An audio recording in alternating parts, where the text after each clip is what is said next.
Dans cette vidéo VBA Excel, nous abordons une notion importante, puisqu'il s'agit de commencer à poser des raisonnements pour repousser les limites de la puissance du code en VBA Excel. Nous allons donc voir l'instruction if qui permet de poser des critères, de vérifier s'ils sont vrais ou non, et en fonction, d'envisager une action ou une autre. Ça veut dire un code de plus en plus souple. Pour démontrer cette instruction if, je vous propose de réaliser une application du calcul de l'IMC, c'est-à-dire de l'indice de masse corporelle, qui va demander à l'utilisateur, donc c'est interactif, quelle est sa taille et quel est son poids, car l'IMC est égal au poids divisé par la taille au carré, pour finalement placer le curseur sur l'échelle de valeur et lui indiquer où il se trouve dans la courbe. Donc sans plus attendre, nous allons afficher l'éditeur de code, soit en passant par le ruban développeur et en cliquant sur le bouton visuel basique, soit comme l'indique l'infobulle, en enfonçant Alt F11 au clavier. Tant qu'à faire, plutôt que de passer par un module, nous allons directement développer notre code sur la feuille de l'IMC, c'est-à-dire la feuille 2 ici. Et nous commençons comme toujours avec le mot-clé sub par créer notre procédure qui va contenir le code. Nous nommons notre procédure calcul IMC, les deux parenthèses pour la norme, et VBA Excel nous ferme les bornes de la procédure. Nous devons donc dialoguer avec l'utilisateur, lui demander quelle est sa taille et quel est son poids. Ce qui nous permet de faire cela, ce sont les boîtes de dialogue Input Box, qui affichent un message à l'utilisateur avec une zone de saisie pour qu'il puisse répondre. Cette saisie va être renvoyée par le Input Box. Donc, il faut l'affecter à des variables dans lesquelles on va stocker les valeurs enregistrées ou saisies par l'utilisateur. Comme il s'agit de nombres entiers, nous allons déclarer des nombres entiers courts. Donc, on commence par la taille, comme ceci, asByte, qui va jusqu'à 255, 0 à 255. Sachez qu'en VBA, il est possible de déclarer plusieurs variables sur une même ligne, séparées par les deux points, comme c'est le cas ici. Tous les deux comme des bytes, c'est-à-dire des entiers courts. Et puis, on commence l'affectation. La taille est donc égale à ce que va saisir l'utilisateur. Input box, la boîte de dialogue, qui demande, lorsque vous ouvrez la parenthèse, plusieurs paramètres. En fait, seul un est obligatoire, le prompt, qui est le message à saisir entre guillemets. Les autres sont facultatifs, c'est ce qu'indiquent les crochets. Donc nous saisissons notre message. Alors un message explicite, quelle est votre taille? 1 cm, pour que ce soit un nombre entier. Pour 1m80, ce sera 180 par exemple. Et puis nous faisons exactement la même chose pour le poids. Tant qu'à faire, ici nous allons quand même rajouter un point d'interrogation, voilà. Et il suffit juste d'adapter cette deuxième ligne de cette manière-là, et de changer la question. Quel est votre poids en kilos? Voilà, nous avons deux petites lignes de code. Nous enfonçons F5 au clavier pour tester, et vous remarquez que nous avons bien une boîte de dialogue interactive qui se déclenche. Quelle est votre taille? 180. Puis, le code se déroule. Quel est votre poids? Admettons 82. Nous enfonçons OK, et nous nous retrouvons à la fin du code. Effectivement, suite à ces deux questions, plus rien ne se produit. Et effectivement, nous n'exploitons pas les variables, mais les valeurs sont bien l'une et l'autre enregistrées dans les variables qui ont été prévues à cet effet. Sauf que, à ce stade, sans qu'on le sache, subsiste un problème. À partir du moment où vous communiquez avec un être humain, eh bien, il faut être capable de tout prévoir, car, pour l'instant, rien n'empêche l'utilisateur de faire une saisie erronée s'il l'a mal lu, c'est-à-dire par exemple de taper un texte au lieu d'un nombre entier. Et comme les variables sont dimensionnées pour des nombres entiers, le programme va planter en signalant ce qu'on appelle une incompatibilité de type. Illustration. Au lieu de saisir 180, je tape 1.80 pour 1m80. Le point transforme la donnée en texte. Résultat, vous voyez que c'est disgracieux, le programme plante. Incompatibilité de type, c'est ce que l'utilisateur ne doit pas voir. Il faut gérer tout cela. Pour gérer tout cela, ce sont des cas, des critères, il faut faire des tests. Et c'est là que commence à intervenir cette fameuse instruction if, le si alors sinon, des fonctions Excel. Vous allez voir que ça commence à devenir très puissant.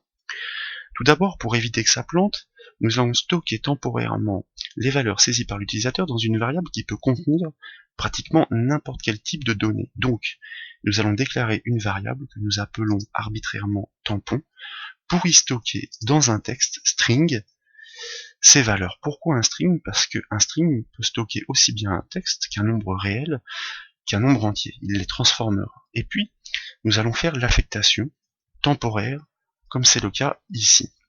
Donc tout ça pour constater que lorsque nous exécutons et que cette fois-ci nous tapons du texte, le programme ne plante plus. En effet, ici on peut même taper directement des lettres du clavier, et vous voyez que ça passe et que le programme finit son exécution.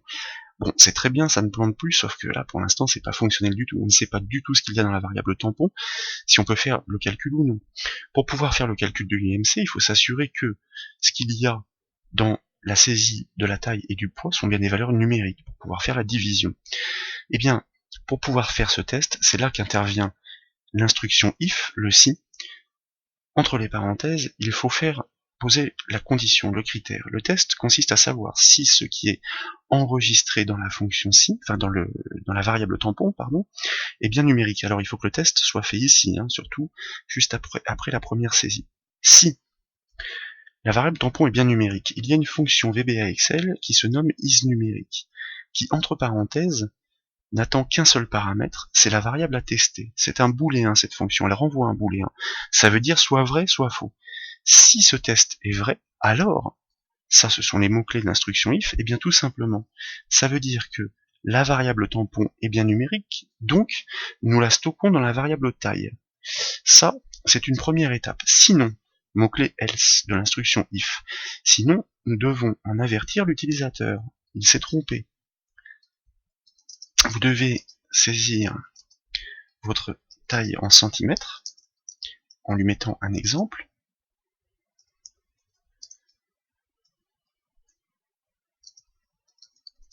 180. Voilà, on ferme les guillemets, on ferme la parenthèse. Et surtout, à la fin, on n'oublie pas de fermer les bornes de l'instruction if.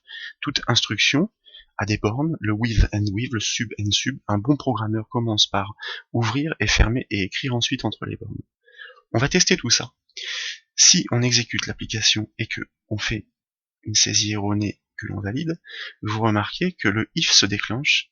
Ça veut dire qu'il détecte bien qu'il y a une erreur et en informe l'utilisateur. Sauf qu'à ce stade, ce n'est pas complet parce que rien n'empêche l'utilisateur de poursuivre. On a bien compris qu'il y avait une erreur, mais on ne l'a pas gérée.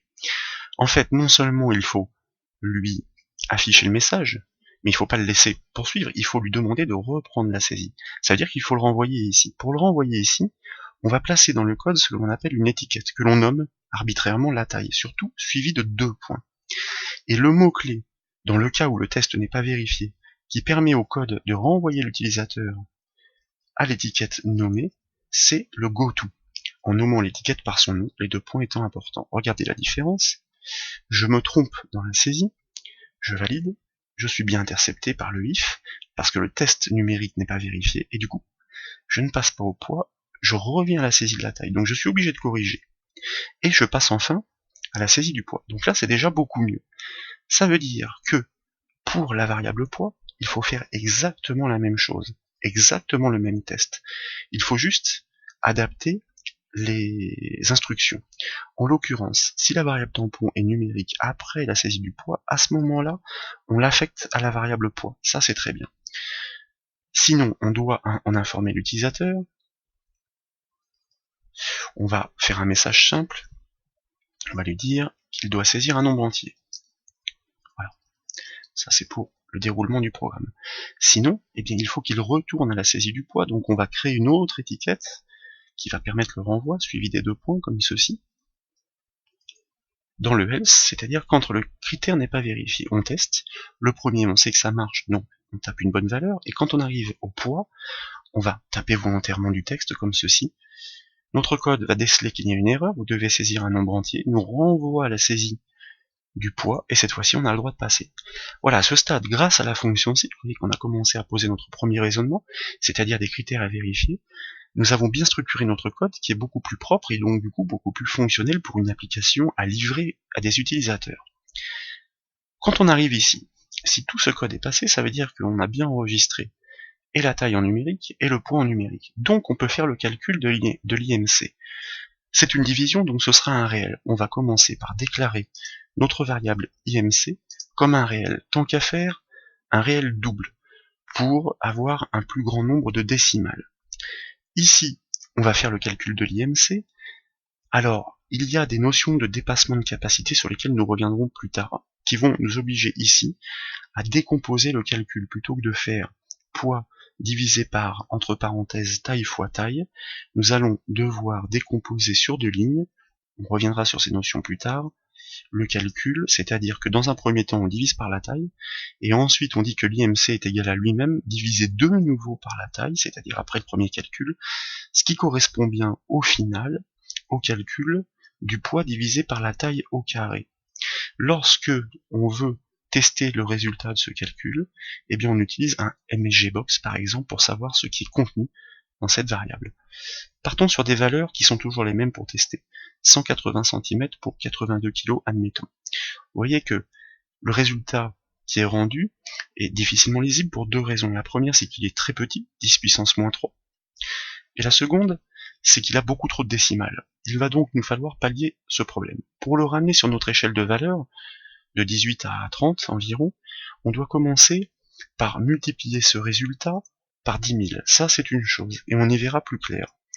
On teste, et on exécute. On fait toujours les mêmes valeurs pour avoir nos repères, on valide, et vous voyez qu'on est revenu dans notre échelle de valeurs puisqu'il s'agit de placer le curseur ici sur la courbe. 25 trop. Sauf que pour que l'IMC soit parlante, nous souhaitons limiter son nombre de décimales. Il y a une autre fonction qu'on aborde ici, de VBAXL, qui se nomme round, qui permet d'arrondir un nombre selon le nombre de décimales que vous allez définir. Elle s'écrit ainsi. Round, quand vous ouvrez la parenthèse, elle demande deux paramètres. Tout d'abord, le nombre à arrondir. Ici, c'est l'IMC. Virgule, à combien de décimales vous souhaitez l'arrondir? On ne souhaite en garder qu'une seule. Pas de souci. Lorsqu'on valide, qu'on exécute, on tape de nouveau la taille, puis le poids, et vous voyez qu'on obtient un résultat beaucoup plus lisible. Jusque-là, il n'y a pas de souci. Donc petit à petit, notre programme prend forme et devient tout à fait fonctionnel. Maintenant, il s'agit de pouvoir placer le curseur correspondant directement sur notre échelle de valeurs qui est ici. Donc il nous faut un nombre entier. Ce que l'on va faire, c'est que on va tout simplement l'arrondir à 0 décimale pour avoir un nombre entier, c'est-à-dire qu'au lieu de 25,3, il va nous renvoyer 25. Et puis, ce qu'il faut, donc, c'est que le petit test ici, on va l'enlever, c'est pouvoir placer ce curseur, vous voyez, sur l'échelle de valeur en fonction du nombre. Ça veut dire entre la cellule A8 et la cellule T8. La première chose que l'on va faire, c'est de supprimer toute potentielle saisie préalable qui a eu lieu sur cette plage de cellules, parce que quelqu'un aurait déjà fait un calcul avant nous. Pour ce faire, nous l'avons vu dans un autre support, l'objet range en VBA permet de désigner une plage de cellules. Il suffit pour ce faire, comme dans les fonctions Excel, de la nommer séparée de deux points entre les guillemets et de l'affecter à une valeur vide, c'est-à-dire guillemets, pour pouvoir réinitialiser toute la plage de cellules. Alors sachez que là c'est un abus de langage, parce que normalement, on ne peut pas affecter directement un objet range. Il faut affecter une propriété de cet objet, en l'occurrence point value. Mais c'est toute la souplesse du VBA Excel. Chaque objet a une propriété par défaut. Si vous ne la nommez pas, Excel le fera pour vous. Donc ici, on ne le fait pas, c'est un abus de langage, mais il faudrait écrire range.value égale guillemets. Quoi qu'il en soit, si nous testons avec les mêmes valeurs, ce que nous devons constater, c'est que le petit curseur doit disparaître, parce que nous réinitialisons la plage.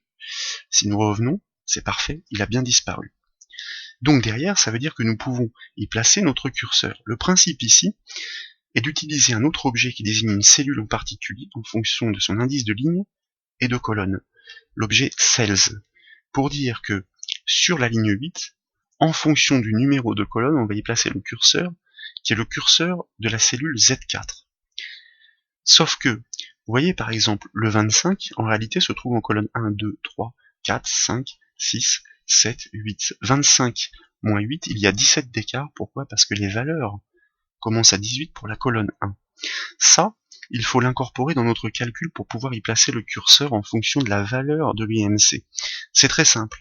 L'objet cells d'Excel désigne donc une cellule en particulier par son indice de ligne et de colonne. Il est aussi abordé dans un autre support VBA Excel en vidéo. La ligne, nous l'avons vu, elle ne bouge pas, c'est la ligne 8. Et la colonne, c'est la colonne qui correspond au calcul de l'IMC, pas tout à fait, moins 17. Il y a un écart de 17 du fait que le tableau commence à la valeur 18 sur la colonne 1. Cette cellule-là doit être égal à la cellule Z4, c'est-à-dire le petit curseur. Z4, c'est forcément, donc, 4 pour la ligne, Z, c'est la 26e lettre de l'alphabet, la 26e colonne, et on va tester ce que cela donne. Abus de langage, là encore, il faudrait écrire .value, .value.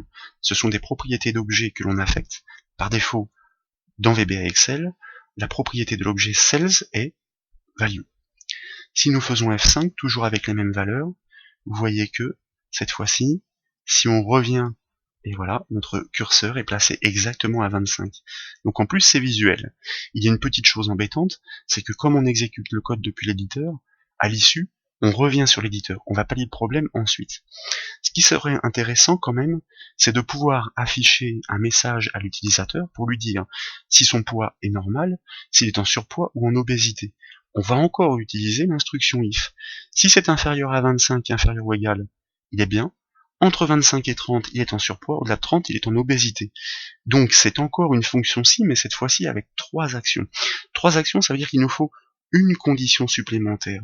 Eh bien, nous n'allons pas boucler le if avec le else, nous allons rajouter une condition avec un else if. Comme ceci. Si le critère entre parenthèses, l'IMC est inférieur ou égal à 25. Pas de problème. Ça signifie, then, que le poids est bon. Donc, on en informe l'utilisateur. Allez, un message tout simple, votre poids est parfait. C'est très bien. On ferme les guillemets, on ferme la parenthèse. Else if.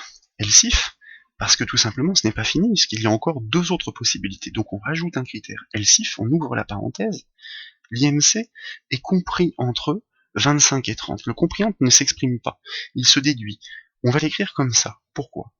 Parce que si le code arrive dans cette branche else if, cela signifie qu'elle n'a pas vérifié le premier critère, donc on est supérieur à 25. Si on est supérieur à 25 et qu'en même temps on vérifie qu'on est inférieur à 30, c'est qu'on est compris entre les deux.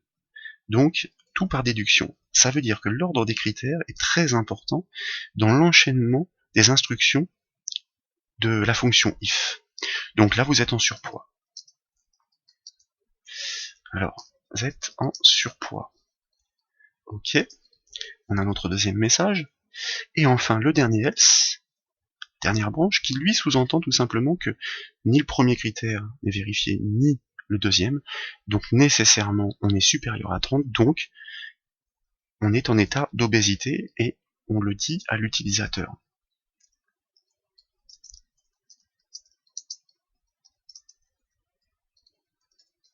Comme ceci. Et du coup, comme toujours, ne pas oublier de fermer les bornes de l'instruction if. On teste tout ça. Vous voyez que le if ici quand même permet de poser des raisonnements et d'envisager de nombreux cas. Donc c'est toute la puissance qui commence à s'ouvrir à nous. C'est un vrai programme. Quelle est votre taille? Donc nous disons, on va changer un peu les valeurs pour déplacer le curseur. 180, 1m80 et on va dire 72 kg par exemple. Donc la première chose, c'est que votre poids est parfait. Pourquoi? Parce qu'on se retrouve ici, vous voyez, sur le 22. Donc on est bien dans la courbe qui est en verte. Et qu'est-ce qui s'est déclenché? Ce qui s'est déclenché, c'est le premier critère. Votre poids est parfait parce qu'il est vérifié. Et si on réessaie, et que cette fois-ci, volontairement, on va forcer sur le poids, 96 kg admettons, vous êtes en surpoids, vous voyez? Vous êtes en surpoids, ça c'est le message qui vous en informe, et on voit qu'on est même limite obésité, puisqu'on est vraiment sur l'extrémité de la zone jaune. Donc c'est très bien. Vous voyez, encore une fois, la souplesse et la puissance qu'offre l'instruction if. Pour parfaire ce programme, ce que nous souhaitons, c'est ajouter un bouton directement sur l'interface, de manière à ce que ce soit plus souple pour l'utilisateur. Alors c'est très simple en fait, on passe par le bouton insérer du ruban développeur, on clique directement sur le contrôle bouton que l'on trace sur la feuille, et vous voyez que il va y avoir une boîte de dialogue qui se déclenche pour choisir notre macro, celle que nous avons codée, et l'associer au bouton. Voilà, auquel il n'y aura plus qu'à changer le texte pour que ce soit plus explicite, comme ceci. On peut même le mettre en forme avec du gras, une taille de police, etc. Une fois que le bouton sera créé, vous n'aurez plus qu'à cliquer dessus pour lancer l'application. On va revenir sur des valeurs qui sont plus conventionnelles, par exemple 86 kg.